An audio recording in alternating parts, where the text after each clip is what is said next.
Hey guys, tonight we're stepping into the shadowy, misunderstood world of one of medieval society's most necessary yet thoroughly avoided professionals, the executioner.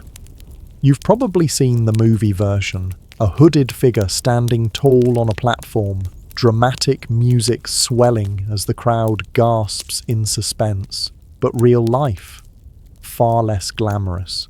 No dramatic soundtrack, no cheering crowds, just a person with a job that nobody wanted and even fewer people wanted to talk about. Being an executioner in the Middle Ages wasn't about theatrics. It was about doing society's dirty work while living on the absolute fringe of it. Lonely? Yes. Mentally exhausting? Definitely. Popular at parties?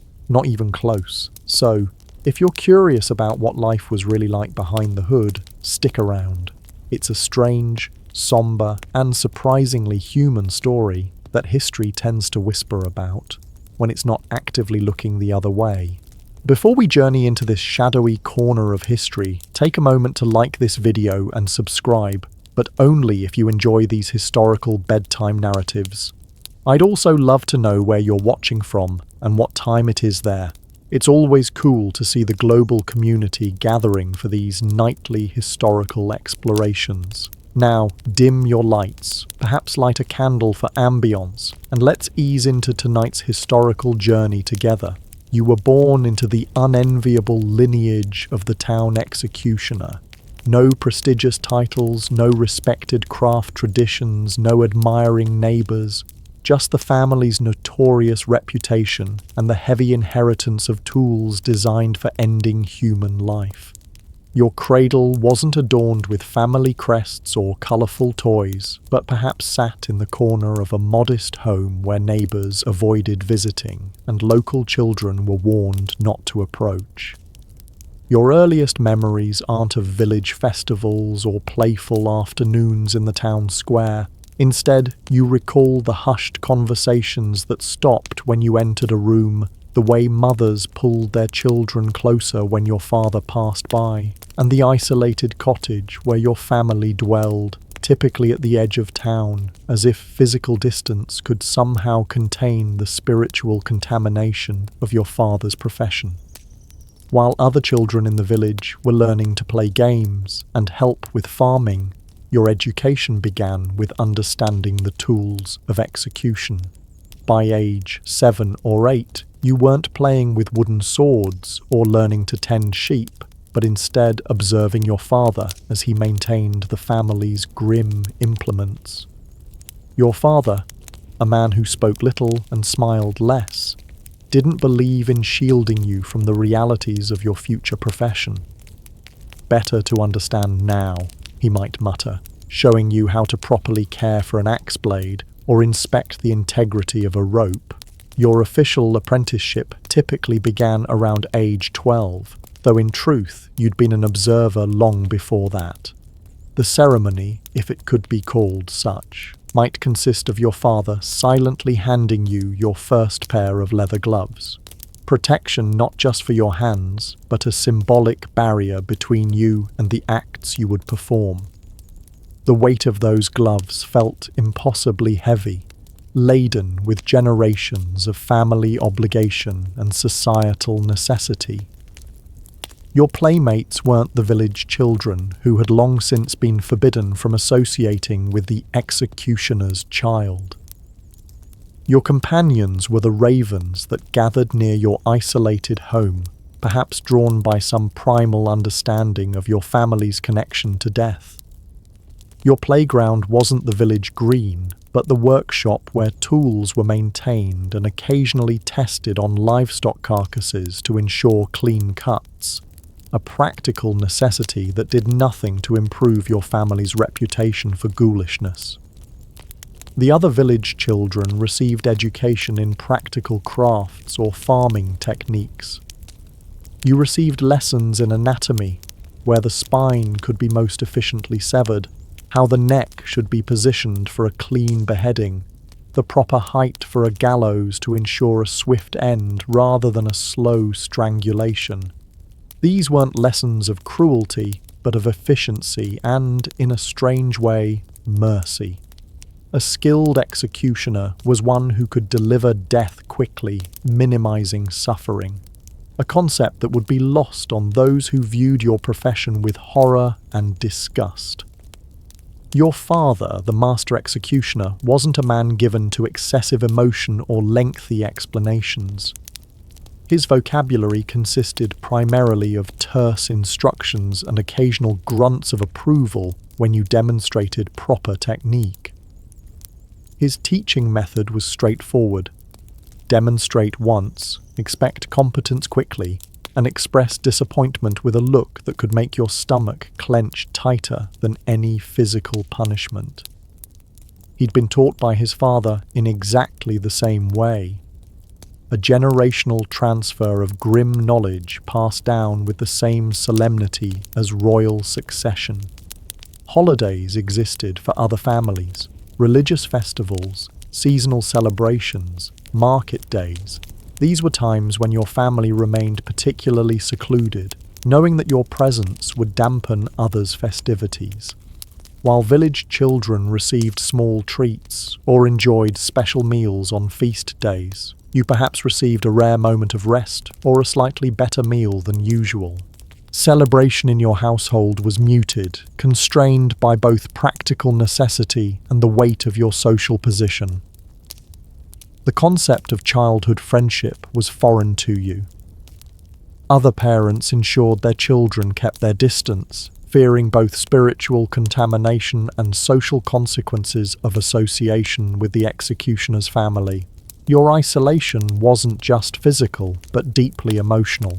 You learned early that you occupied a unique position in society, both necessary and reviled, required and rejected. This paradox shaped your understanding of human connection, teaching you that relationships would always be complicated by your professional identity. Your education wasn't limited to the technical aspects of execution. You also learned the complex social dance required of someone in your position, when to keep your eyes downcast, how to move through the marketplace without drawing attention, which taverns might serve you, albeit reluctantly and only through the back entrance.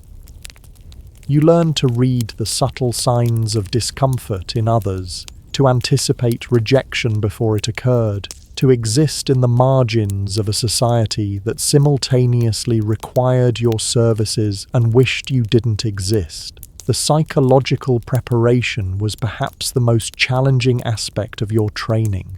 Your father didn't speak directly about the mental burden of taking human life, but he might demonstrate through small rituals, perhaps a moment of silence before an execution, a particular prayer muttered under breath, or a specific cleansing routine afterward. These weren't just superstitions, but psychological coping mechanisms passed down through generations of men who had carried the same burden. By your mid-teens, you had likely witnessed multiple executions, perhaps even assisted in some capacity, holding tools, preparing the site, or helping to restrain the condemned. Each exposure was intended to gradually desensitize you, to prepare you for eventually taking your father's place. This wasn't cruelty, but practical preparation for a role that someone in society had to fill, and that someone by accident of birth was you. The weight of this knowledge settled on you differently than other adolescent burdens. While your peers worried about impressing potential spouses or learning profitable trades, you carried the awareness that you would spend your life as an agent of death, necessary but never celebrated, required but never welcomed. This knowledge shaped your posture, your expressions, even the way you spoke, creating a demeanor that further separated you from your peers and reinforced your isolation. Your training included not just how to end life efficiently, but how to navigate the complex legal and religious frameworks surrounding execution. You learned which crimes merited which punishments, how to interpret the judge's orders, when to show the condemned mercy, a quick death, versus when the sentence demanded suffering. This wasn't just technical knowledge, but moral navigation of a system that placed you at its most difficult intersection, the point where justice transformed from abstract principle to physical reality. The execution process itself was a carefully orchestrated ritual that balanced legal requirements, public spectacle, and, surprisingly, a certain degree of dignity for the condemned. Your role as executioner wasn't simply to end lives, but to serve as the final human connection for those society had deemed unworthy of continued existence. This complex position required skills far beyond the mere physical act of execution. Preparations would begin days before the scheduled event. The town authorities would notify you of the upcoming execution, providing details of the condemned and the method prescribed by the court. Different crimes demanded different deaths: beheading for nobles or serious offenders who had earned a merciful end, hanging for common criminals, more elaborate methods for those whose crimes had particularly outraged the community. Each required specific preparations, tools, and techniques. The maintenance of your implements was paramount. An axe or sword used for beheading required meticulous sharpening. A dull blade meant multiple strikes, a horrific scenario that would haunt both the audience and your professional reputation. Gallows needed inspection for structural integrity. Ropes required proper treatment to ensure they performed as expected. These technical aspects occupied your hands while allowing your mind to prepare for the psychological burden to come. The day before an execution, you might visit the condemned in their cell.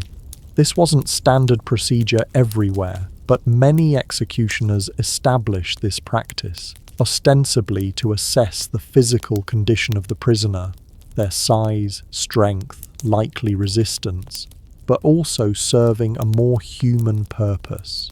This meeting allowed you to establish a connection, perhaps explain the process to ease their terror, or even receive final messages for family members.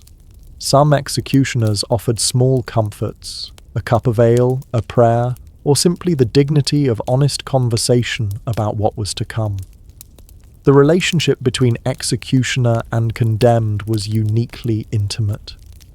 You would be the last person to touch them alive, the one who would usher them from existence. This created a strange bond that transcended social hierarchies. In their final moments, a noble was no different from a peasant, and you served as their final human connection. Some condemned cursed you, others thanked you for a promised quick death. Many simply sought reassurance that their passing would be swift. On execution day, you dressed with careful consideration. Contrary to popular imagery, most executioners didn't wear ominous black hoods for standard executions. The hood was typically reserved for high-profile cases where your identity needed protection from the condemned's supporters. More commonly, you wore practical clothing that allowed freedom of movement, perhaps with certain ceremonial elements. Gloves were universal, both practical for grip and symbolic as a barrier between you and the act. Your arrival at the execution site was timed precisely. Too early, and you'd endure the growing crowd's attention. Too late, and you risked seeming unprepared. You typically entered with minimal fanfare, focusing on final preparations of the site, checking the block's position, testing the gallows trapdoor, ensuring all was ready. This technical focus helped maintain professional detachment, keeping emotions at bay until the duty was complete.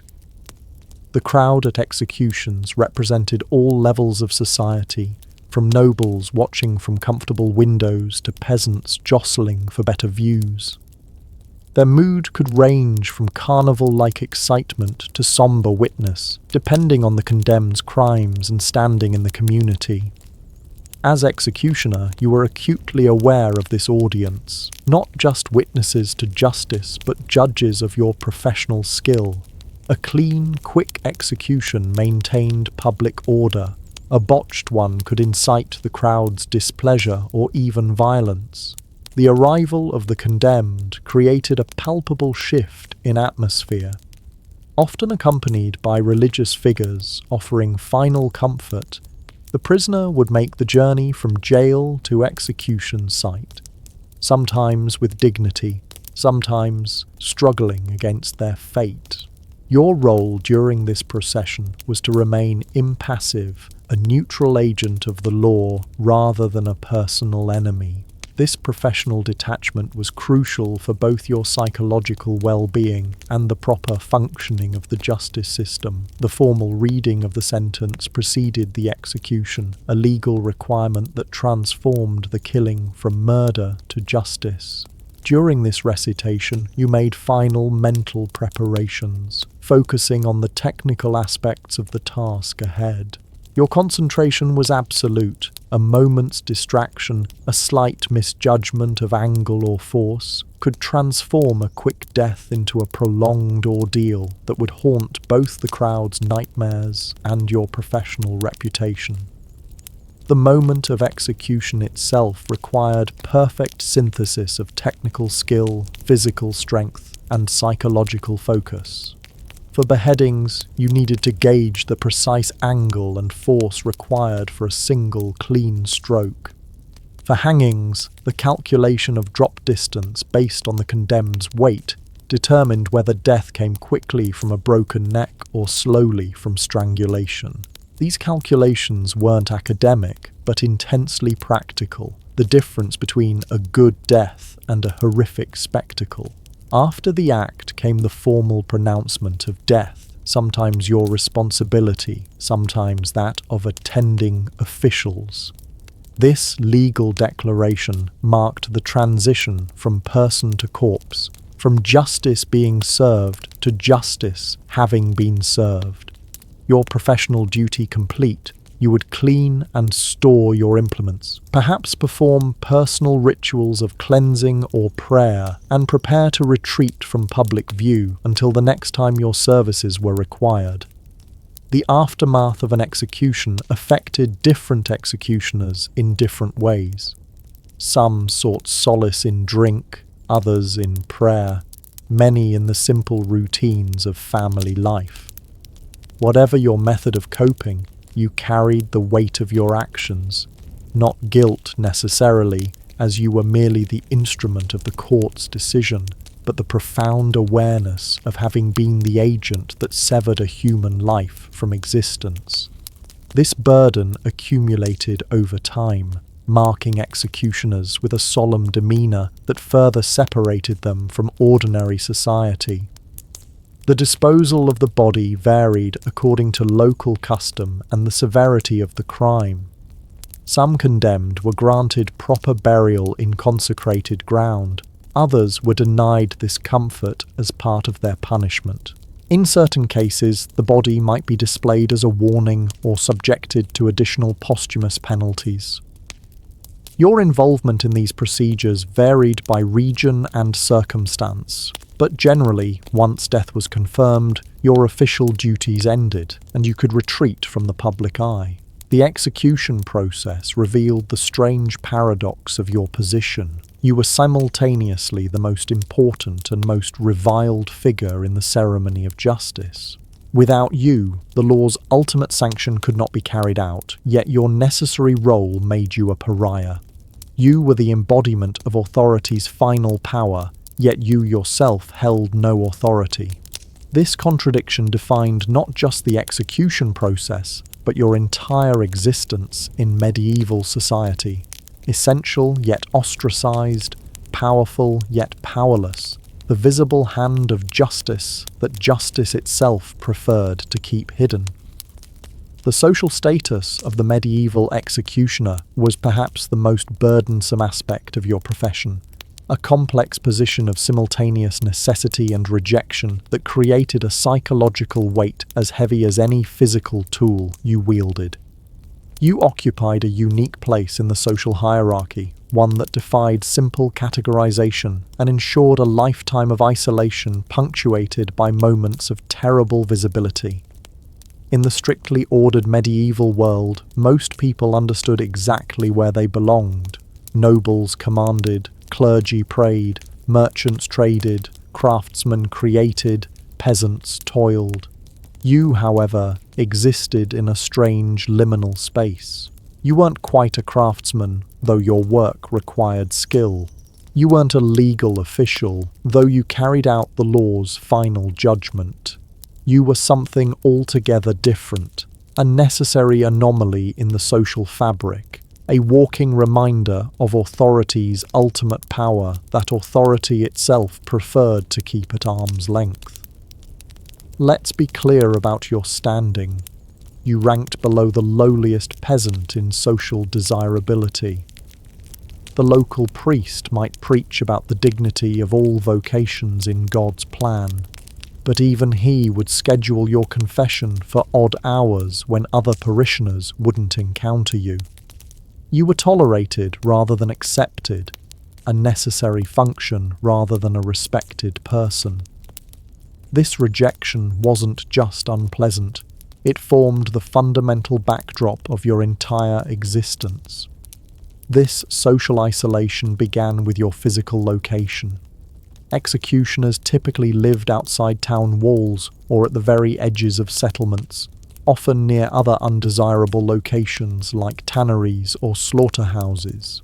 This physical separation reinforced your outsider status. You weren't just metaphorically on the margins of society, you were literally relegated to its edges. Your home might be provided by the town authorities as part of your compensation, a practical necessity since few landlords would willingly rent to the executioner. Your neighbours, if you had any, were likely fellow social outcasts. Perhaps the night soil collector, the gravedigger, or those afflicted with visible deformities or diseases. These became communities of the rejected, where those deemed untouchable by mainstream society created their own parallel social structures. Within these marginal spaces, you might find a measure of acceptance unavailable in the town proper, a small comfort in an otherwise isolated existence. The reactions of ordinary townspeople when you ventured into the market or church told the story plainly enough. The subtle, or not so subtle, shifting away as you approached. The signs against evil made behind backs. The mothers pulling children closer as if your presence might somehow contaminate their offspring. The tavern keeper who served you last in a chipped cup kept specially for your use, and who might charge you slightly more while providing slightly less. These 1,000 small humiliations formed the backdrop of your social existence. Marriage prospects, limited to put it kindly. Your most likely spouse was the daughter of another executioner, or perhaps a woman from a similarly low-status family who had few other options. These marriages often had a transactional quality, the unspoken agreement being, "I'll accept your profession if you'll overlook my lack of alternatives." Some regions allowed executioners certain privileges to offset their social standing, perhaps reduced taxes or fees, exemption from certain civic duties, or even the right to claim possessions from the executed, making you a more practical match despite your stigma. Your children inherited your social status, along with the family profession. From birth, they were executioners' children, a designation that followed them through life like a shadow. At school, if they attended, they sat apart. In church, they occupied the back pews or stood near the door. They learned early to expect less consideration, less opportunity, less respect, simply because of their father's occupation. The social hierarchy of medieval childhood could be brutally efficient. An executioner's children discovered their place at the bottom of it before they could fully understand why. Relationships with officials were complicated by both practical necessity and social prejudice. The magistrates and judges who ordered executions needed your services but preferred minimal direct interaction. These transactions often involved intermediaries or were conducted with formal brevity, the official eager to maintain distance from the physical reality of the punishment they had decreed. This created another paradox in your existence. You were simultaneously the embodiment of legal authority and someone that authority itself treated as contaminated. The irony, of course, was that everyone relied on your services. From the highest noble to the humblest peasant, all benefited from the social order maintained partly through the deterrent of execution. The very people who crossed the street to avoid passing near you slept more securely, knowing that those who violated society's most serious laws would face your professional attention. You were invisible, yet indispensable, the unacknowledged foundation upon which social order partially rested. This contradiction created a strange kind of power. You couldn't raise your fees too high. Those were typically set by local authorities, but you could occasionally extract small concessions from a society that needed but rejected you. Perhaps the right to collect certain tolls, the privilege of claiming specific parts of the executed's possessions, or immunity from certain taxes or obligations. These minor advantages provided small compensation for a lifetime of social exclusion. Your relationship with religious authorities was equally complex. The church technically opposed the shedding of blood, yet made accommodations for the necessity of earthly justice. You existed in a spiritual grey area, not excommunicated, but not fully embraced either. Some priests might suggest additional prayers or charitable donations to offset the unclean nature of your work.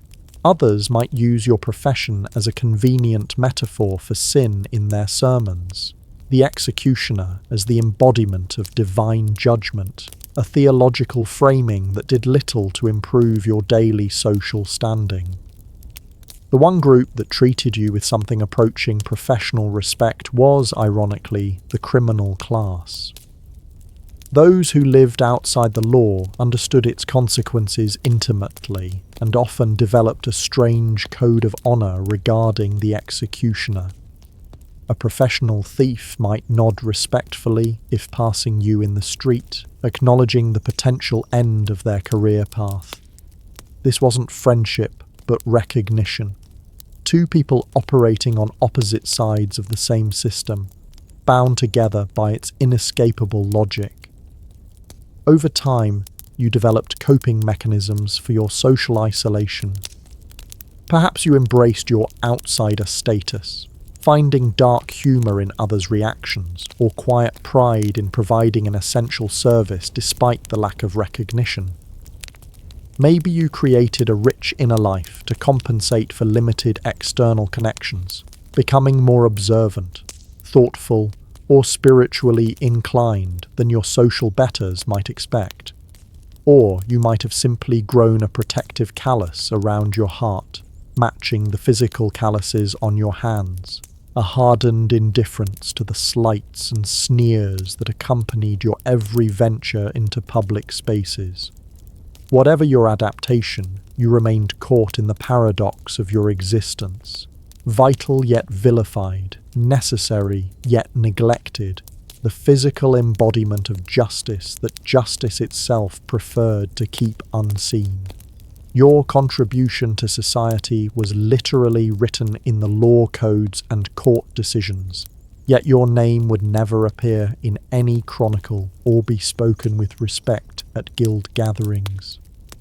You were the executioner, essential, invisible, and always standing just outside the circle of human community. The economic realities of being a medieval executioner were as complex and contradictory as your social position.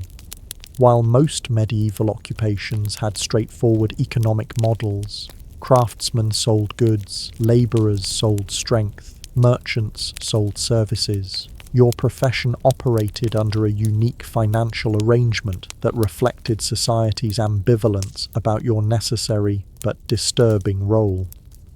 Let's start with your compensation structure.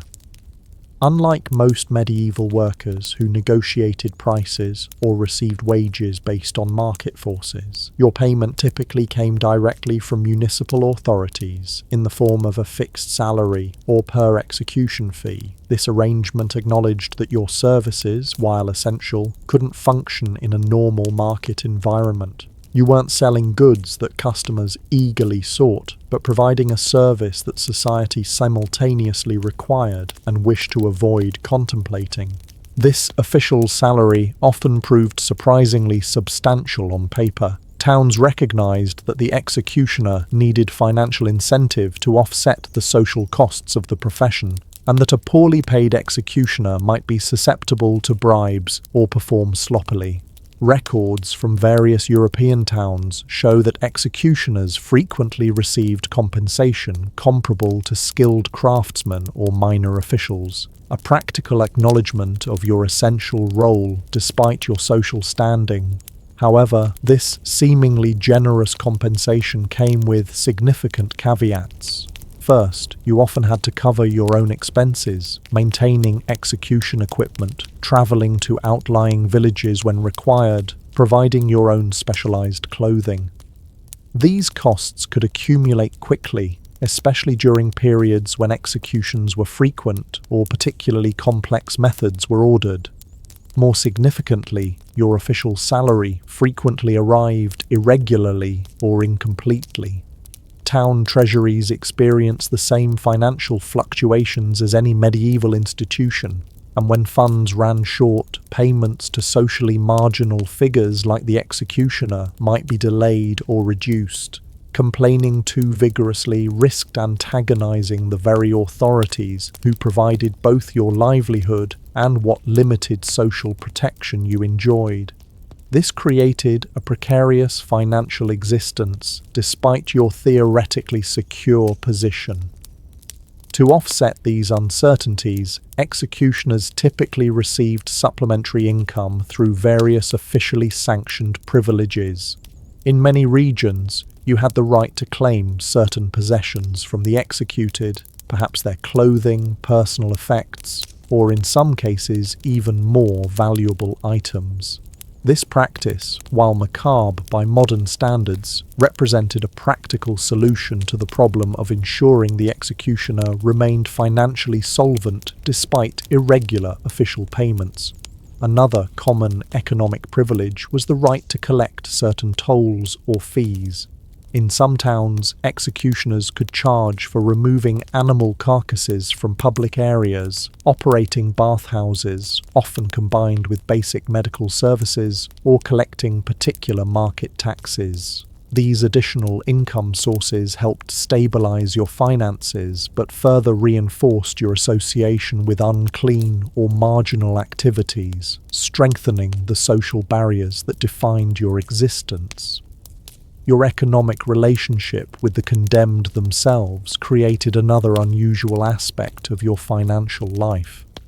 Wealthier prisoners might offer payment for a quick, clean death, not a bribe to escape punishment, but compensation for professional skill and mercy.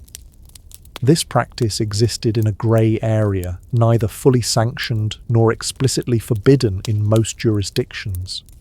The condemned might also provide payment to ensure proper handling of their remains, or to have personal messages delivered to family members, services that fell outside your official duties but within your unique access.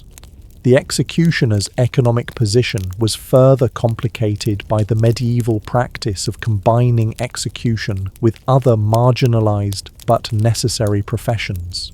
In many regions, the executioner also served as the knacker, disposing of dead animals, the skinner, removing and processing animal hides, or even as a rudimentary surgeon or bone setter.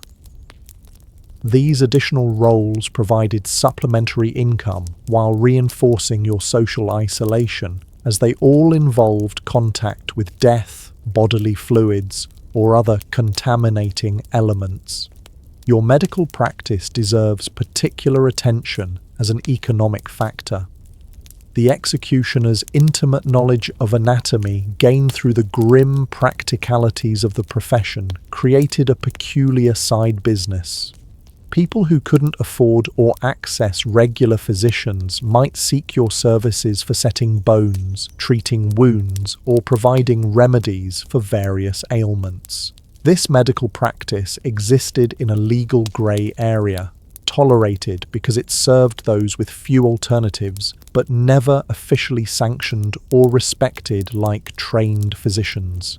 Seasonal fluctuations created yet another economic challenge. Contrary to popular imagination, executions weren't daily or even weekly events in most medieval towns. Smaller communities might go months or even years between official executions, creating significant gaps in your primary income source. These periods required careful financial management and reliance on secondary income streams. Another reason why executioners typically combined their official role with other marginalized professions. Competition was virtually non-existent in your profession. Most regions supported only one executioner, creating a monopoly that might seem advantageous but actually increased your vulnerability to official whim. If you displeased local authorities, they couldn't simply hire another executioner immediately. The position required specific skills, and few were willing to take it on. But they could make your life increasingly difficult through delayed payments, reduced privileges, or additional duties without compensation. Your economic status placed you in an unusual middle position in medieval society. You weren't destitute. Your essential role prevented that level of poverty, but neither were you truly prosperous by the standards of successful merchants or craftsmen. You occupied a precarious economic niche, always dependent on official goodwill and supplementary income sources to maintain a modest but stable existence. This financial insecurity colored every aspect of your life, from the food on your table, to your children's prospects, to your standing in the community. The final economic irony of your profession was that the very role that provided your livelihood also severely limited your economic mobility. Unlike a successful craftsman who might expand his workshop or a merchant who could invest in larger ventures, your profession offered virtually no path for advancement or expansion. You were the executioner, no more, no less, and would remain so until age or infirmity forced retirement, at which point your son would likely take your place, continuing the family's economic tradition alongside its social isolation. This economic arrangement, official salary supplemented by privileges, side businesses, and informal payments, created a financial existence as unique as your social position. You weren't poor in the conventional sense, but your wealth came with significant constraints and complications.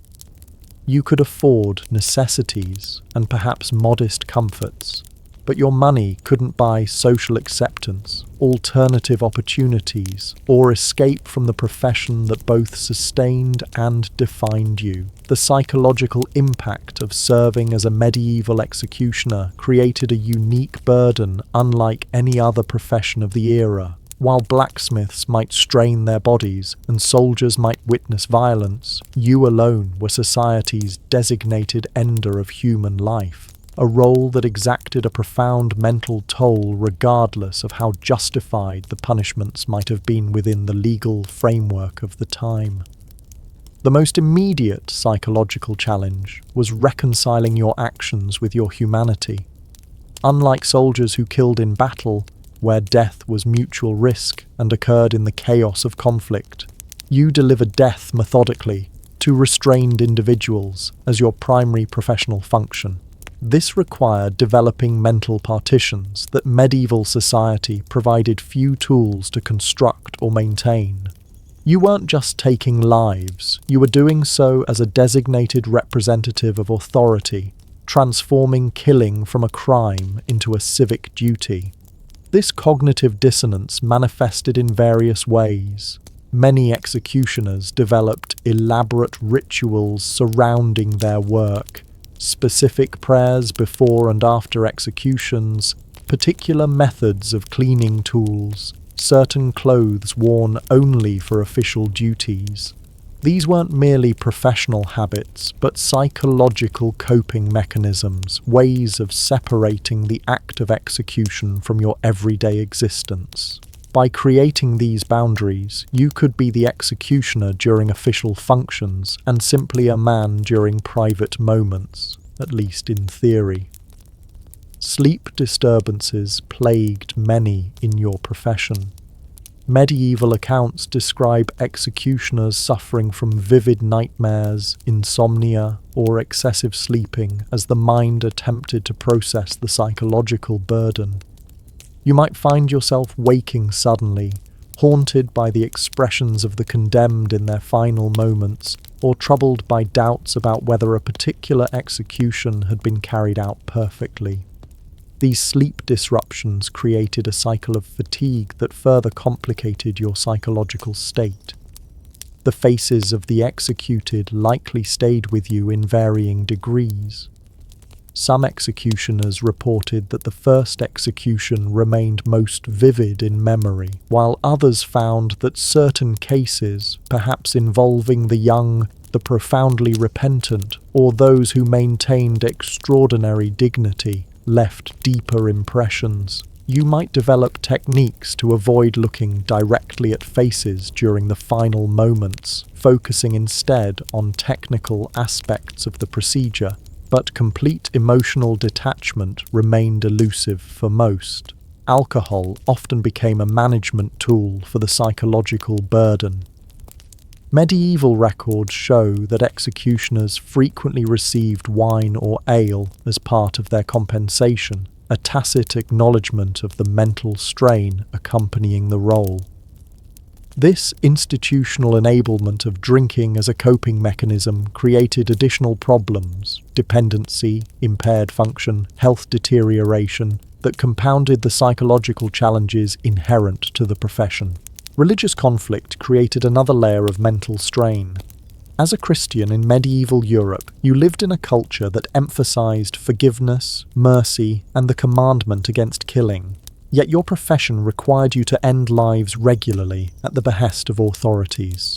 Reconciling these contradictions required theological gymnastics, perhaps viewing yourself as an instrument of divine justice rather than an individual moral agent, or focusing on the legal rather than spiritual dimensions of your role. The success of these rationalizations varied widely among individuals. The executioner's psychological burden extended beyond the act itself to encompass your entire social existence. The constant awareness of others' fear and revulsion, the daily experience of being avoided and ostracized, the knowledge that your very presence caused discomfort. These created a pervasive sense of otherness that shaped your fundamental self-concept. You weren't just someone who performed executions, you became the executioner in essence, your identity inseparable from your function. Family relationships offered both comfort and complication. Your spouse and children provided rare human connections untainted by fear or revulsion, yet they also shared your social burden without having chosen it. Watching your children face rejection or your spouse endure whispers at market created secondary trauma that compounded your own psychological strain. The knowledge that your profession condemned your family to social isolation added guilt to your already complex emotional landscape. The psychological impact varied with the frequency and nature of executions. In larger towns with regular judicial proceedings, you might perform multiple executions monthly, creating a cumulative burden that grew heavier over time. In smaller communities where executions occurred rarely, each event became more psychologically significant, less routine but more disruptive to your mental equilibrium. Neither pattern offered psychological advantage, they simply created different patterns of mental strain. Certain executions proved particularly challenging, those involving women, relatively rare in medieval justice, the very young, or individuals whose crimes seemed minor relative to their punishment. These cases might trigger stronger doubts about the justice you were enforcing, creating cognitive dissonance between your professional role and your personal moral intuitions. Managing this dissonance required additional psychological effort, further taxing your mental resources. The executioner's psychological burden included hypervigilance in public spaces. Aware that you might be targeted by relatives of the executed, or simply by those expressing general social disapproval, you likely developed habits of constant awareness, noting exits, avoiding vulnerable positions, remaining alert to hostile movements or expressions. This perpetual state of alertness, while necessary for safety, created chronic stress that further eroded psychological well-being. Over decades in the profession, many executioners developed what modern psychology would recognize as symptoms of trauma: intrusive memories, emotional numbing, exaggerated startle responses, difficulty with intimate relationships. Medieval society lacked frameworks for understanding these responses, often attributing them to moral weakness, divine punishment, or simple character flaws. Without concepts like trauma or stress disorders, you had few resources for understanding your own psychological experiences.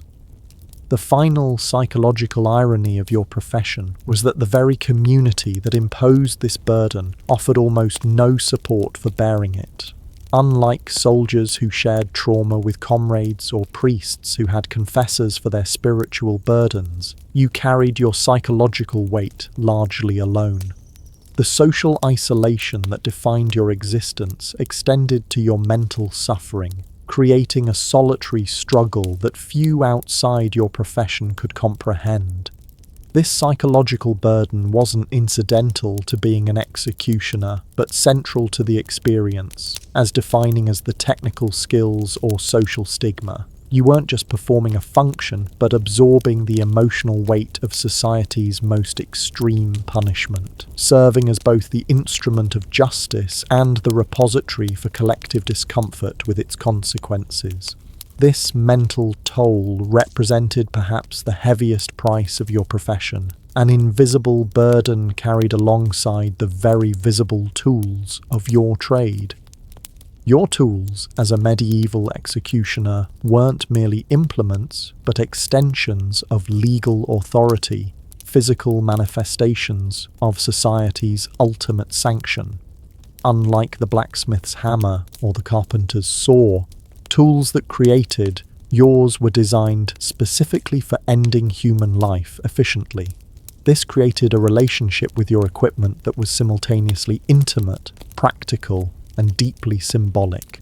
The primary tool for beheadings was the execution sword, distinctly different from military weapons in both form and function. While a battle sword needed to be versatile for different combat situations, your sword was designed for a single, specific motion. It typically featured a blade about 2 to 3 feet long, extraordinarily heavy at the tip to provide momentum, with a blunt end and sharp, flat edge. This design wasn't for combat versatility, but for delivering maximum force in a controlled, downward stroke. Your relationship with this sword was complex and ritualistic. You maintained it with meticulous care, not just practical maintenance, but almost reverential attention. The edge required constant honing to ensure it remained sharp enough to sever a neck with a single stroke. The weight and balance needed regular checking to maintain consistent performance. You likely had specific cloths used only for cleaning this blade, particular oils for treating it, special storage practices to preserve its edge and prevent damage. The execution axe, an alternative to the sword in some regions, created different technical challenges. While a sword relied on a clean slicing motion, an axe depended more on sheer force concentrated at the edge. The axe required different skills, less precision in the swing but perfect judgment of distance and angle. Its maintenance differed as well, with greater attention to the security of the head on the handle and the precise angle of the cutting edge. A loose axe head during an execution would represent not just a technical failure, but a professional catastrophe. For hanging, your primary tools were ropes and the structural elements of the gallows. The rope itself required specific knowledge. Different materials and thicknesses produced different results. Too thin, and it might break under the sudden weight. Too thick, and it might not create the quick cervical fracture needed for a merciful death.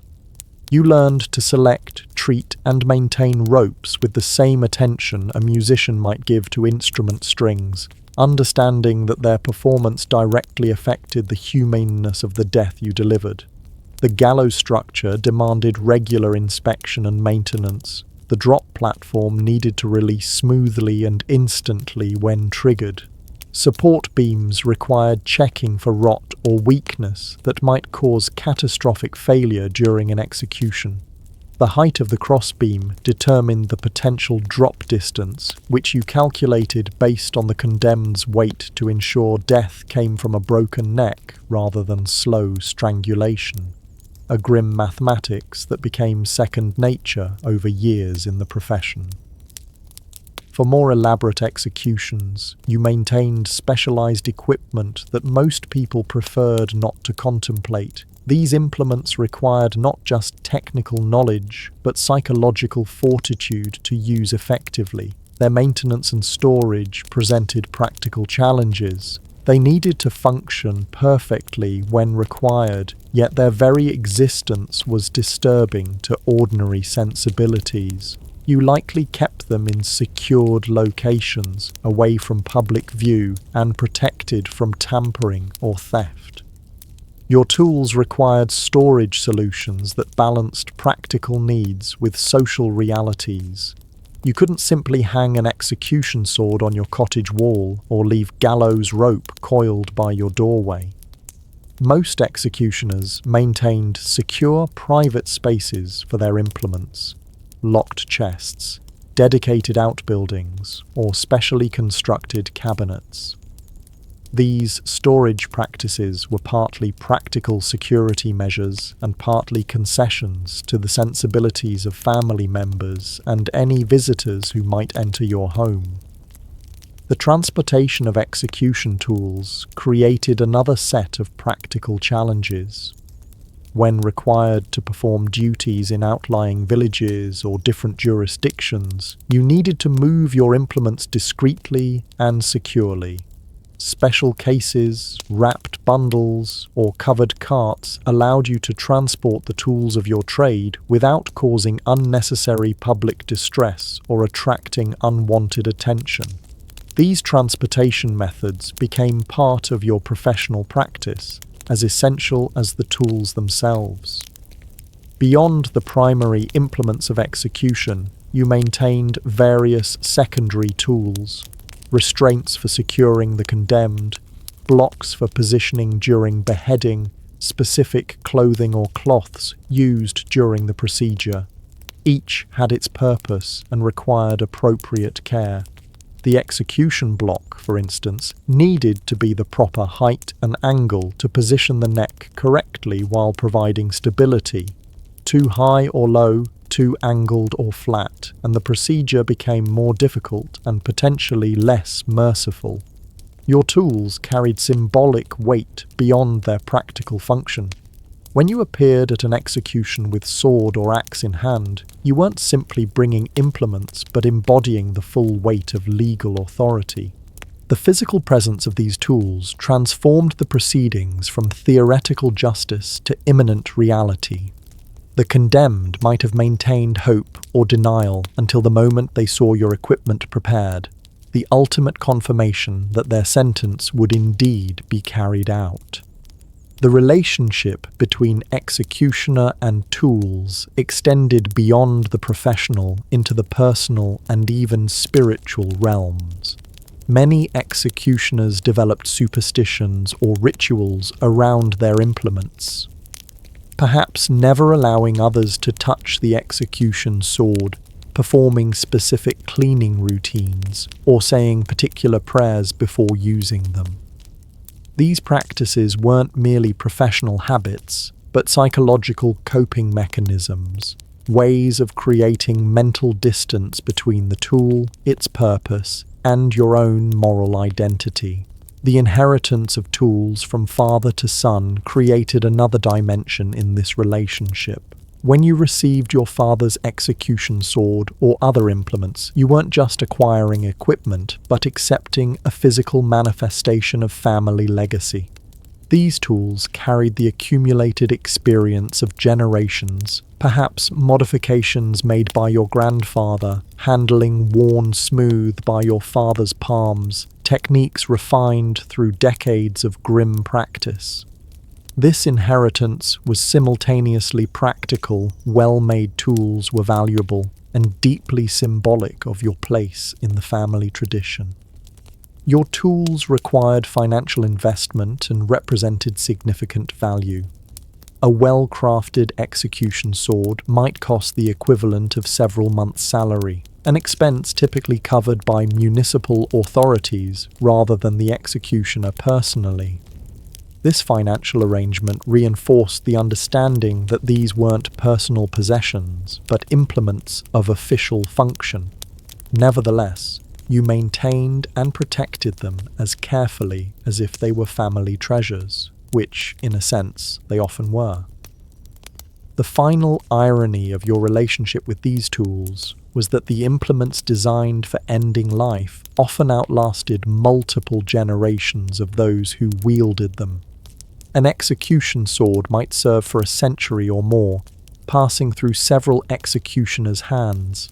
This longevity created a strange continuity. The tool remained, while its users eventually joined those upon whom it had been used. This perspective perhaps provided a certain philosophical humility, a reminder that even the agent of death ultimately shared the same fate as those they dispatched. The seasonal challenges of being a medieval executioner created a calendar of difficulties that transformed your already demanding profession into a year-round exercise in adaptation. Unlike farmers who followed natural growing cycles, or merchants who planned around market days, your work followed the irregular rhythm of crime and punishment, with each season bringing its own complications to your grim duties. Winter arrived with particular challenges for the executioner's work. The cold temperatures affected both your tools and the execution process itself. Metal implements became dangerously cold to handle, requiring warming before use to prevent them sticking to your hands. A practical concern that could affect your grip and precision during the critical moment. Ropes stiffened in freezing temperatures, altering their performance characteristics and requiring adjustments to your technique. Even the wood of gallows and scaffolds contracted in the cold, sometimes creating unexpected structural issues that needed last-minute attention. The physical discomfort of winter executions was considerable, standing motionless on a scaffold while officials read lengthy sentences and priests offered final prayers, meant enduring biting cold that numbed fingers and dulled reflexes, precisely when you needed maximum dexterity and control. Your breath fogged before your face, sometimes obscuring your view at critical moments. The condemned suffered as well, their final moments often marked by violent shivering that could complicate your task, requiring adjustments to ensure a clean execution despite their involuntary movements. Winter crowds at executions were typically smaller but often more volatile. The discomfort of standing in cold conditions made spectators less patient with procedural delays and more vocal in their demands for the execution to proceed. This created additional pressure on you to work efficiently while maintaining proper protocol. The reduced daylight hours of winter meant executions needed to be scheduled earlier, sometimes disrupting your other duties or family obligations to accommodate the court's timetable. Travel between jurisdictions became particularly challenging in winter. When required to perform duties in outlying villages, you navigated snow-covered paths while transporting sensitive equipment. Roads that were merely inconvenient in summer became treacherous or impassable in winter, sometimes forcing you to take longer routes or delay executions until conditions improved. These travel difficulties occasionally created tensions with judicial authorities who expected prompt service regardless of weather conditions. Spring brought its own distinctive challenges, chief among them being the seasonal rains. Execution scaffolds became slippery, creating safety hazards for both you and the condemned. Wooden structures absorbed moisture, making trapdoors stick or release unpredictably, a serious technical concern when precise timing was essential for a humane hanging. The ground around gallows turned to mud, complicating the dignified procession that typically preceded executions and sometimes causing spectators to jostle for better positions on higher ground. The increased humidity of spring created problems for maintaining your tools. Execution swords and axes required extra attention to prevent rust from forming on the blades. Ropes absorbed moisture, changing their elasticity and strength in ways that required careful assessment before use. Even the leather of restraints and straps needed additional treatment to prevent mildew or weakening from persistent dampness. These maintenance requirements added to your workload during a season when many other professionals were enjoying the relative ease of milder weather.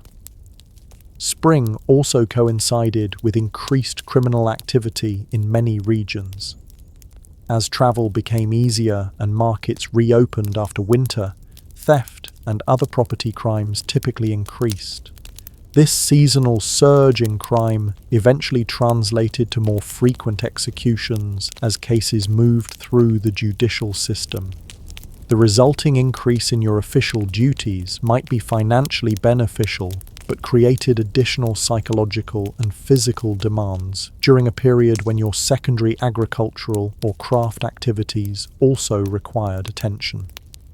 Summer created perhaps the most challenging conditions for public executions. The heat made crowds larger but also more restless and unpredictable. Spectators packed tightly together in summer warmth created an atmosphere prone to fainting, fights, or sudden mood shifts. The condemned, often weakened by imprisonment and facing their final moments, suffered particularly in the heat, sometimes requiring additional support to maintain dignity during the procession or positioning for execution. The practical aspects of summer executions included accelerated decomposition of bodies, a significant concern when sentences included post-mortem display as a deterrent. This required adjustments to procedures and sometimes additional preservative measures if the body needed to remain visible for extended periods. The heat also affected you directly. Performing physically demanding tasks while wearing the formal clothing required for official duties could lead to dangerous overheating, especially during complex or multiple executions. Summer brought increased insect activity, an unexpected but significant complication. Flies swarmed around scaffolds, particularly when blood was present, creating both practical difficulties and adding to the grim atmosphere. You developed techniques for working despite this distraction, maintaining focus on precise movements while ignoring the insects that gathered around you and the condemned. This seemingly minor seasonal challenge added another layer of discomfort to an already difficult profession. Autumn, with its cooling temperatures and harvest activities, created a different set of circumstances for your work. The seasonal slaughtering of livestock for winter preservation meant your secondary duties often increased if you also served as knacker or skinner. This reduction in available time could create scheduling conflicts with your official execution duties, requiring careful negotiation with authorities to balance all responsibilities. The falling leaves and earlier sunsets of autumn affected the practical aspects of executions. Scaffolds required more frequent clearing to prevent slippery conditions from accumulated leaves. The diminishing daylight meant carefully timing procedures to ensure completion before darkness, as executions were rarely conducted by torchlight, except in extraordinary circumstances. These seasonal adjustments became part of your professional knowledge, adaptations made automatically after years in the profession. Throughout all seasons, your relationship with public spaces remained complicated and often contentious. In summer, you might find yourself unwelcome at public wells or bathing areas, despite the increased need for cleaning after your duties. In winter, taverns might reluctantly allow your presence near the fire but segregate you from other patrons. Spring and autumn brought their own patterns of exclusion and accommodation, creating a year-round navigation of social boundaries that shifted slightly with the seasons, but never disappeared entirely. The medieval executioner's calendar wasn't marked by holidays or celebrations, but by these seasonal challenges and adaptations. Your professional knowledge included not just the technical aspects of different execution methods, but the specific adjustments required as the Earth made its annual journey around the Sun. This seasonal expertise was part of the intangible inheritance you would eventually pass to your successor. The understanding that in execution, as in all aspects of medieval life, nature imposed its own conditions on human affairs, requiring constant adaptation from those who served even the grimmest of necessary professions. Beyond the daily challenges and chronic social isolation, the medieval executioner lived with the constant spectre of unexpected disasters that could destroy reputation, livelihood, or even life with frightening suddenness. These weren't the predictable hardships of your somber profession, but the unforeseen catastrophes that reminded you how precarious your existence truly was. Public execution failures ranked among the most feared disasters in your professional life. Despite your training and preparation, things could go terribly wrong during the critical moment. A sword could strike incorrectly, requiring multiple blows to complete a beheading.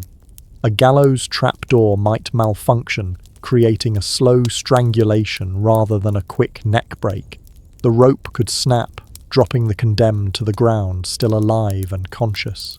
These technical failures weren't just embarrassing. They transformed what should have been a solemn enforcement of justice into a horrific spectacle that haunted both audience and executioner.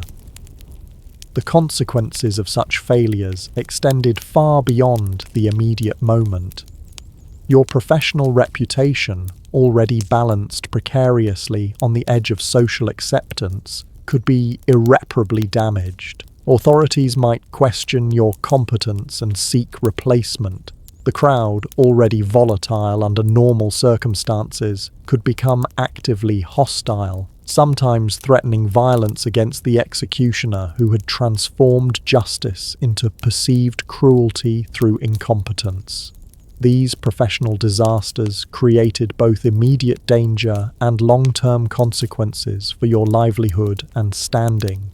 Recovery from execution failures meant rebuilding not just your professional reputation, but your own psychological equilibrium. The memory of a botched execution likely remained vivid long after the event itself, affecting your confidence during subsequent procedures. You might develop additional preparation rituals, more extensive tool checks, or request specific accommodations from authorities to prevent similar failures in the future. These adaptations represented both practical problem-solving and psychological coping mechanisms for a profession where failure carried uniquely public and disturbing consequences. Crowd disturbances represented another category of unexpected disaster. Public executions drew spectators from all social classes, creating volatile gatherings where emotions ran high and normal social constraints sometimes weakened. A crowd might suddenly turn sympathetic to the condemned, especially if they maintained extraordinary dignity or made compelling final statements. This shift in public sentiment could rapidly transform into hostility toward you as the executioner, the visible agent of a punishment the crowd had suddenly decided was unjust. More dangerous were the planned disruptions by supporters of the condemned, particularly when executing individuals with political connections or criminal associates. You faced the possibility of organized rescue attempts or targeted violence against officials, including yourself. These situations placed you in the impossible position of trying to complete your official duties while potentially becoming a target for violence, with only limited protection from authorities who themselves might be seeking cover from the unexpected threat. Your response to these crowd situations required careful judgment. Proceeding too quickly with the execution might appear callous and inflame tensions. Hesitating too long could give disruptions time to escalate. You developed an instinct for reading crowd dynamics, for identifying potential troublemakers, for sensing the precise moment when proceeding would cause least resistance. This situational awareness became as important to your professional survival as technical skill with your implements. Political shifts created a more subtle but equally dangerous category of disaster for the executioner. When power changed hands, whether through succession, coup, or election of new town officials, those who had carried out sentences under the previous regime sometimes found themselves vulnerable. You weren't a political figure making decisions, but your visible role in carrying out punishments associated you with the previous authority. New leaders might prefer to appoint their own executioner, leaving you without position or protection. More dramatically, complete reversals of political fortune could transform yesterday's criminals into today's leaders, creating potentially dangerous situations for those who had participated in their punishment or the execution of their associates. While you were technically just following orders, this distinction provided little protection when facing the personal vengeance of someone who had witnessed you executing their allies. These political hazards created a constant background anxiety, an awareness that your official protection could evaporate with changing political winds. Legal disasters could strike with the same devastating suddenness as physical ones. Accusations of exceeding your authority, of unnecessary cruelty, or of accepting bribes to modify punishments could lead to official investigation. Your marginal social position made you an easy target for such accusations and provided limited resources for defending yourself. Even if eventually cleared, the process itself could be financially and socially devastating, temporarily removing your official protection and exposing you to the accumulated resentment of those affected by your work. The medieval justice system occasionally executed individuals later discovered to be innocent, creating profound professional and psychological crises for the executioner. While you weren't responsible for determining guilt, merely carrying out the sentence, you were the physical agent of the irreversible punishment. Learning that you had ended the life of an innocent person created a unique form of moral injury, a realization that your technical skill had been used in service of injustice rather than justice. These incidents tested whatever psychological frameworks you had constructed to justify your profession. Health disasters affected all medieval people, but created unique challenges for executioners. Illness that prevented you from performing your duties created immediate practical problems. Unlike other professions where colleagues might substitute, few individuals could or would step in to perform an execution in your absence. This created pressure to work despite physical limitations, sometimes affecting your performance in ways that increased the risk of technical failures or incomplete procedures. More significantly, the nature of your work created unique health vulnerabilities. Contact with bodily fluids during executions exposed you to potential infection. The psychological strain of your profession could manifest in physical symptoms, sleep disturbances, digestive issues, nervous conditions that medieval medicine was ill-equipped to address. Your social isolation limited access to whatever medical care was available, as many physicians might refuse to treat the executioner or do so only with obvious reluctance and minimal effort. Family disasters struck the executioner with particular force due to your already precarious social position. The death of a spouse didn't just represent personal loss, but the removal of perhaps your only full social connection, the one person who accepted you completely. The illness of a child created both emotional distress and practical challenges in finding treatment from medical practitioners reluctant to attend the executioner's family. Even ordinary family conflicts took on additional dimensions when occurring within a household already isolated from normal community support systems. The final category of unexpected disaster was perhaps the most insidious: the gradual realization that your profession had permanently altered your place in human society. This wasn't a sudden catastrophe, but a slow-motion collapse of normal human connection. The moment you recognized that children would always fear you, that neighbors would always avoid you, that your very presence would always create discomfort.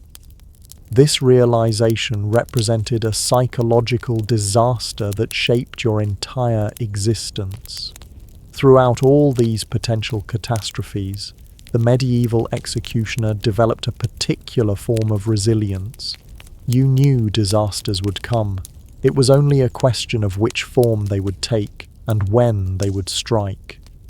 This awareness didn't make you fearful but practical, focused on controlling what little you could while accepting the fundamental precariousness of your existence. When disaster did strike, you adapted if possible, endured if necessary, and somehow continued performing the function that society simultaneously required and reviled. The history of execution methods evolved gradually throughout the medieval period, reflecting changing attitudes toward justice, advances in technical understanding, and shifting religious perspectives. Unlike many medieval practices that remained static for centuries, the methods of carrying out capital punishment showed notable development, though these changes were driven less by humanitarian concerns and more by practical, theological, and political considerations. Early medieval execution methods were often direct and physically simple, reflecting the limited administrative capacity of post-Roman European societies. Hanging was widespread due to its minimal equipment requirements. Any sturdy tree branch could serve as a gallows in areas without permanent execution structures. Beheading, typically with an axe rather than a sword, was reserved for nobles or as a merciful alternative to more prolonged methods. These basic approaches required little specialized knowledge, allowing local authorities to carry out sentences without dedicated executioners. As medieval society developed more complex legal and administrative systems around the 12th and 13th centuries, execution methods became more standardized and formalized. Purpose-built gallows replaced improvised structures. Execution swords, specifically designed for beheadings rather than adapted from military weapons, became more common in regions influenced by Germanic traditions. These developments coincided with the emergence of the professional executioner as a distinct social role, separating the judicial decision from its physical implementation. The theological framework surrounding execution underwent significant evolution throughout the medieval period. Early approaches often emphasized the punitive aspects of justice, punishment as retribution for moral and legal transgression. Over time, particularly with the growing influence of certain religious orders, concepts of redemptive suffering and purgatorial punishment gained prominence. This theological shift didn't necessarily make executions less severe, but it added layers of ritual and meaning to the process, including opportunities for confession, last rites, and public demonstrations of repentance.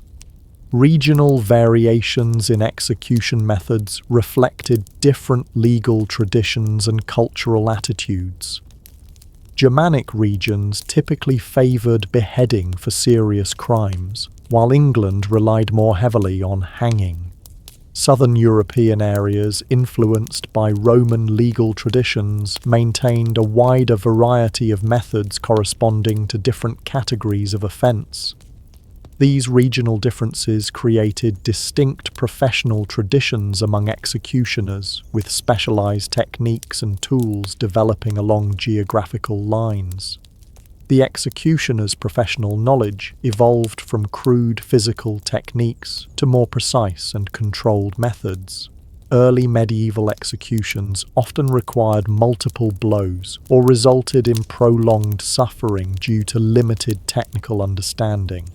By the later medieval period, professional executioners had developed specific sword designs, precise positioning techniques for the condemned, and careful calculation of drop distances for hanging, all intended to bring death more quickly and reliably. This technical evolution represented a form of professional pride rather than humanitarian concern, focusing on efficiency and demonstration of skill. The public nature of medieval executions remained constant despite methodological changes. The transition from village green to purpose-built scaffolds didn't diminish the spectacle, but formalized it, creating designated spaces for this theatre of justice. The audience's role evolved from simple witnesses to active participants in a moral drama, with specific expectations for both the condemned, ideally showing appropriate repentance, and the executioner, demonstrating professional competence. This public performance aspect influenced the development of execution methods, as techniques that maintain dignity and control were preferred over those that might create disorder or undermine the intended message. The relationship between social status and execution method became increasingly codified throughout the medieval period. Early practices might apply the same methods regardless of the condemned's standing, but later systems developed elaborate correspondences between social position and manner of death. Beheading became explicitly reserved for nobles as a privilege rather than simply a practical choice. This codification reflected the increasingly rigid social hierarchies of the high and late medieval periods, with the manner of execution reinforcing social distinctions even in death. The executioner's role expanded beyond the moment of death to include additional punitive measures. Post-mortem treatments of the body, display, dismemberment, or specific burial practices became formalized elements of sentences rather than improvised additions. These elaborations required additional technical knowledge and tools, further specializing the executioner's profession and creating distinctions between practitioners based on their range of capabilities. An executioner who could competently perform the full range of prescribed punishments, commanded higher compensation and status within the profession. The later medieval period saw increasing concern with the concept of a good death, even in the context of execution. Religious authorities emphasized the importance of proper spiritual preparation, confession, and last rites. This created tension between judicial authorities, concerned with punishment and deterrence, and religious figures, focused on the condemned's spiritual welfare. The executioner navigated this tension, sometimes allowing additional time for prayer or confession, while still fulfilling the letter of the sentence. This balancing act added diplomatic skills to the executioner's necessary professional attributes.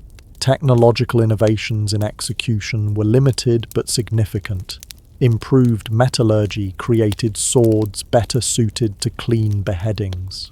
Architectural developments led to more sophisticated gallows with trapdoor mechanisms, rather than forcing the condemned to climb ladders and be pushed or jump. These technical improvements weren't driven by humanitarian concerns, but by practical considerations: efficiency, control, and professional pride in reliable results.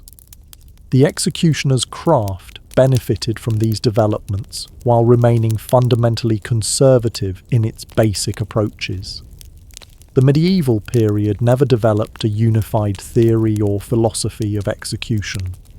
Different regions, time periods, and authorities emphasized various aspects: deterrence, retribution, public spectacle, or spiritual redemption. This theoretical inconsistency created practical challenges for executioners, who might serve different authorities with conflicting expectations about how sentences should be carried out. Navigating these inconsistencies required political sensitivity and adaptability beyond mere technical skill with implements. By the late medieval period, a tension had emerged between traditional methods and calls for either greater severity or more mercy. Some authorities advocated more elaborate executions for deterrent effect, while others, influenced by emerging humanist thought, questioned excessive cruelty as counterproductive to social order.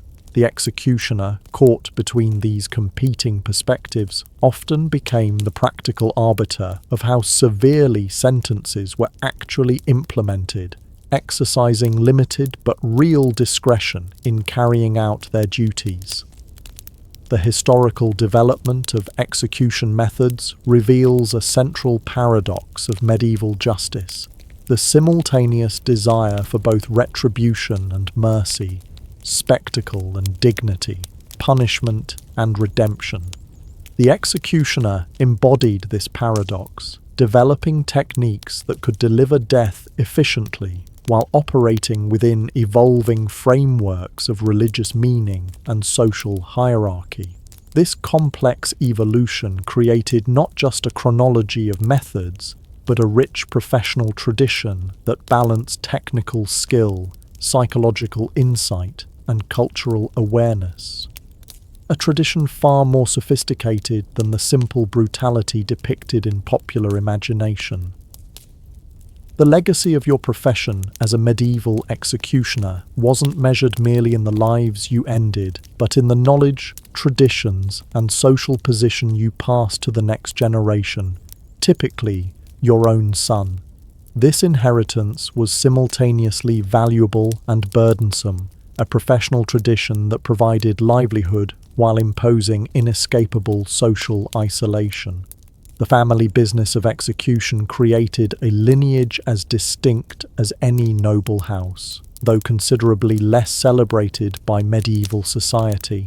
Your children were born into the executioner's life without choice or alternative. From their earliest moments, they inherited your social status, experiencing the same isolation and prejudice that defined your existence. Their toys weren't the wooden swords or dolls that other children enjoyed, but perhaps miniature versions of your tools or scraps from your workshop.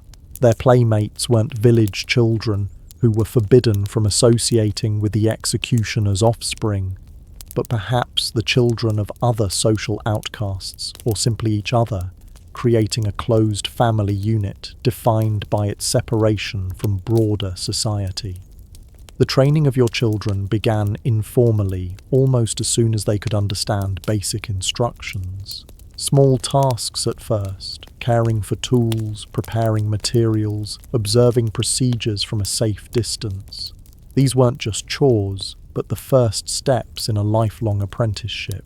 You watched carefully, noting which child showed natural steadiness of hand and mind, which one demonstrated the psychological resilience necessary for the profession, which one possessed the diplomatic skills required for navigating the complex social position of the executioner. This observation wasn't just parental attention, but professional assessment. You were identifying your successor. Formal apprenticeship typically began around age 12, though your children had already absorbed more about the profession by that age than most outsiders would learn in a lifetime. The ceremony, such as it was, might involve presenting the child with their first pair of executioner's gloves, or allowing them to maintain certain tools independently. This moment marked the transition from casual helper to dedicated apprentice, from child to executioner in training. The weight of family expectation settled on young shoulders that would gradually broaden under its pressure. The education you provided was comprehensive, if entirely practical. No reading or writing. Those were luxuries for merchants' children or those destined for the church. Instead, you taught the physical knowledge that no book could capture. How to judge the balance of an execution sword, how to tie the specific knots used in judicial hanging, how to maintain composure during public spectacles. This knowledge entered through the hands, eyes, and nerves rather than the mind. A bodily understanding that became instinctive over years of practice. Discipline in this educational process was typically stern, reflecting both medieval child-rearing practices in general and the specific requirements of the executioner's role. Mistakes weren't just learning opportunities, but potentially catastrophic errors. A moment's inattention or imprecision could result in a botched execution, with consequences for the condemned, the public perception of justice, and your family's professional standing. Your corrections came swiftly and clearly, a sharp verbal reprimand for improper tool handling, additional practice for techniques performed inadequately. You weren't being harsh, but practical. Better strict training now than professional failure later. The relationship between master and apprentice, father and child, created complex emotional dynamics. Your children simultaneously feared and respected you, resented and relied upon you.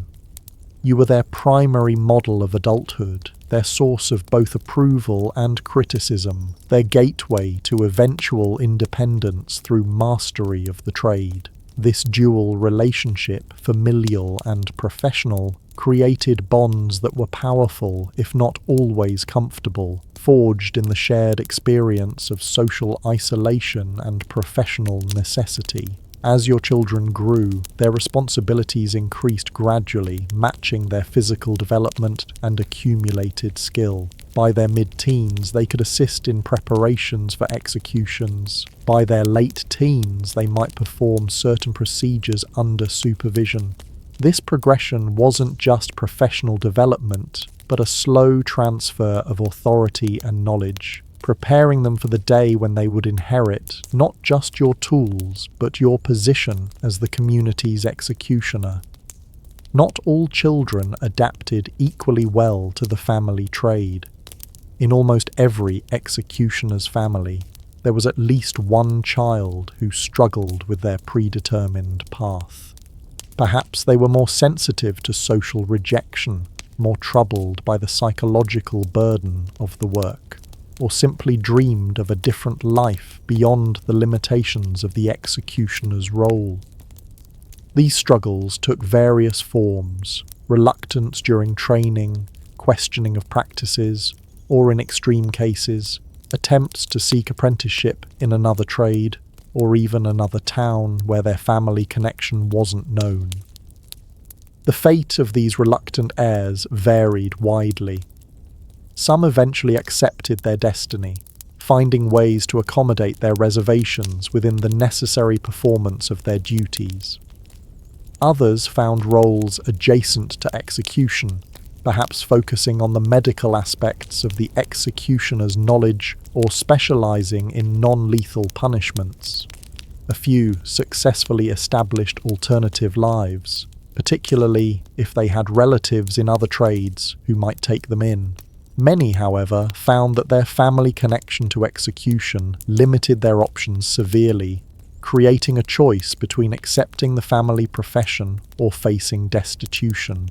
For those children who did embrace the family trade, marriage and family formation presented another aspect of the executioner's legacy. Your sons would likely marry other executioners' daughters, or perhaps women from similarly marginalized families who had few other prospects. These marriages weren't just personal unions, but professional alliances, combining family techniques and sometimes expanding jurisdictional reach through the merging of territories. Your daughters faced more limited options. They might marry into another executioner's family, bringing your techniques as part of their dowry. They might remain unmarried, working in supporting roles within the family business. Or they might, if particularly fortunate, marry slightly up the social ladder into a trade that, while still humble, didn't carry the same stigma as execution. In any case, they too carried the family legacy, if not always in direct practice, then in the knowledge they passed to their children about their grandfather's or father's craft.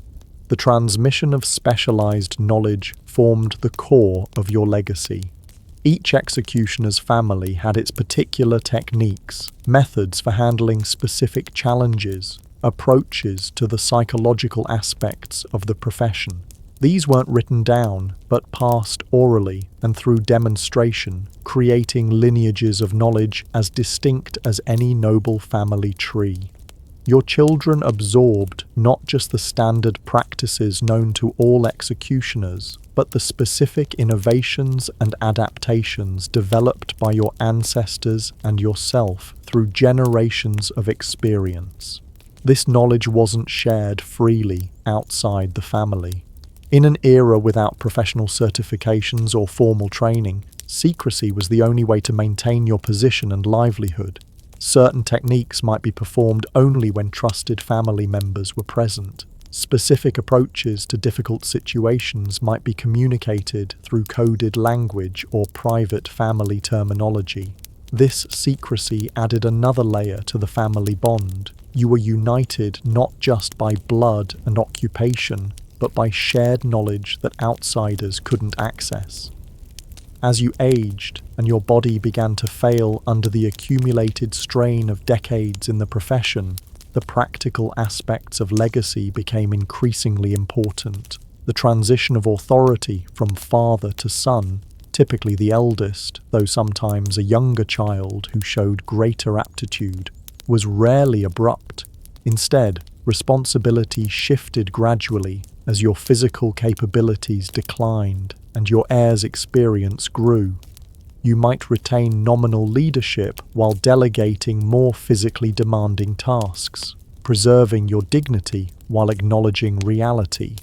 This transition period could last years, creating a multi-generational practice where grandfather, father and son worked together, each at different stages of the executioner's life cycle.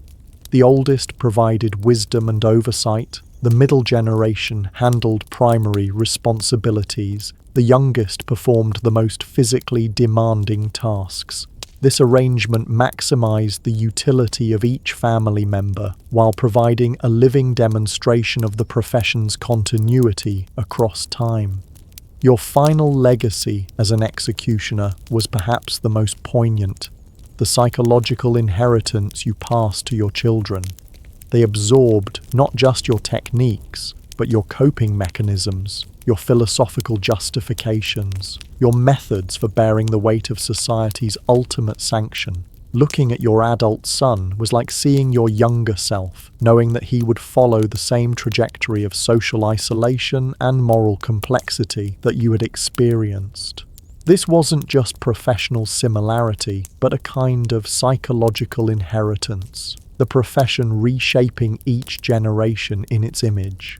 When death finally came, typically after decades of service, if you avoided professional disasters or political upheavals, your legacy continued in multiple forms.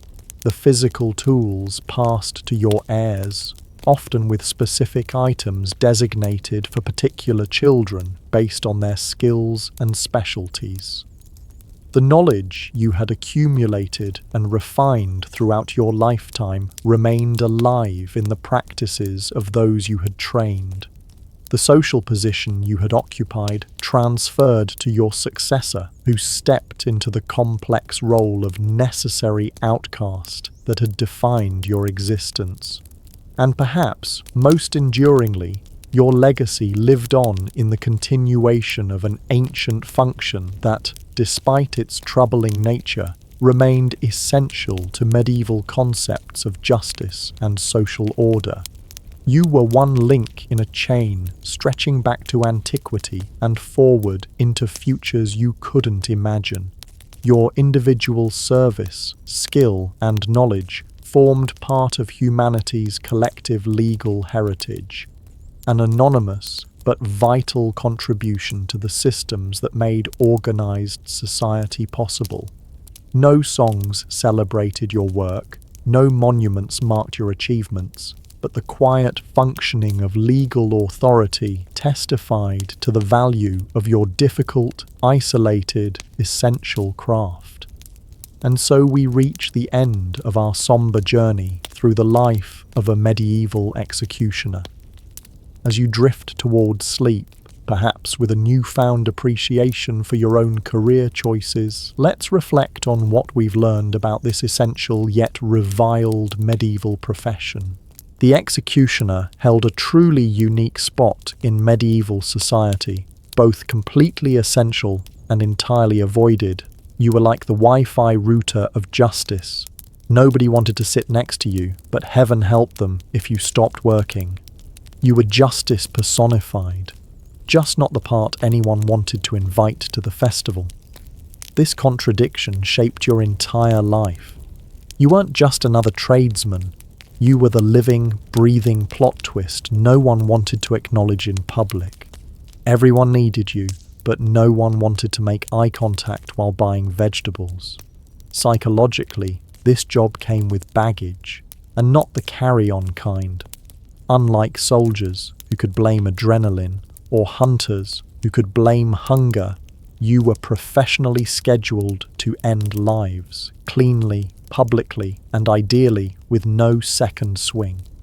Medieval society offered very little in terms of mental health resources. There was no HR, no therapists, just wine, superstition, and the occasional holy relic.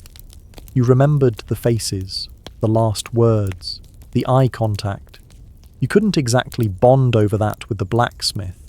It created a unique headspace, somewhere between respected public servant and why does no one sit next to me at church?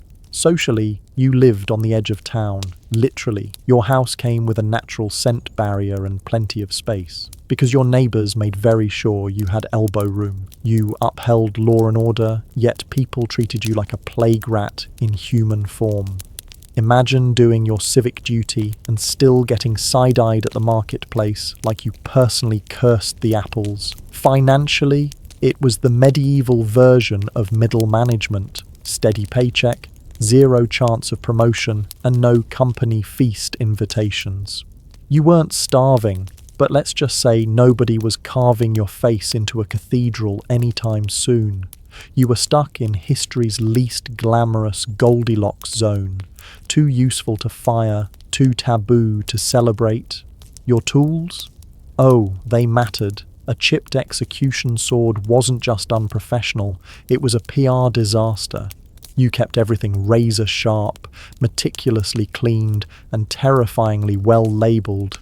These weren't just tools, they were heirlooms soaked in symbolism, and sometimes other stuff. Each one whispered, "Get it right the first time."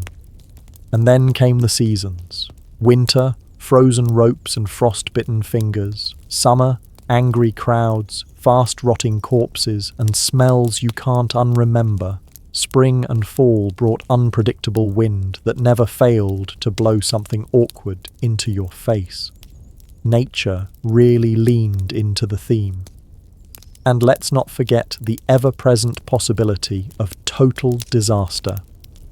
One botched job, your reputation's in the chamber pot, a political shake-up, you're suddenly the former executioner, and if the condemned's family had a long memory and sharp tools, well, retirement might come early. Execution methods evolved, because if there's one thing humans love, it's making unpleasant things slightly more efficient.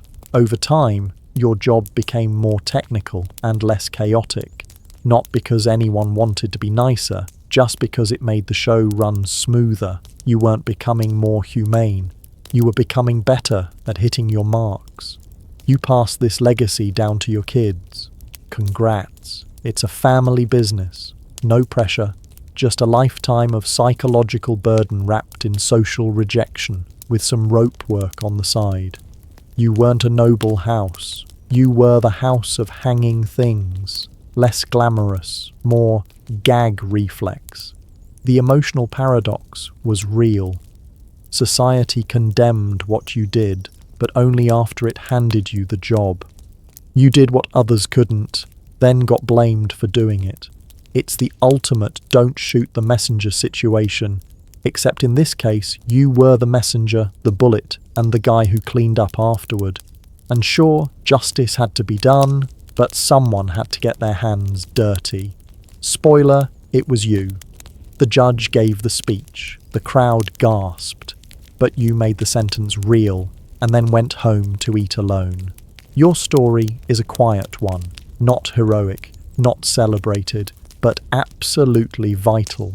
You carried out what others decided, upheld the rules no one wanted to enforce, and bore the psychological weight of everyone else's desire for order. And now, as we close this deeply aromatic journey into the life of a medieval executioner, may we all find a little gratitude. Gratitude for clean hands, for social invitations, and for the simple, beautiful fact that our job descriptions probably don't include phrases like measured drop length. So good night, sleep tight, and be thankful that tomorrow your hardest decision will likely involve coffee, not cleavers.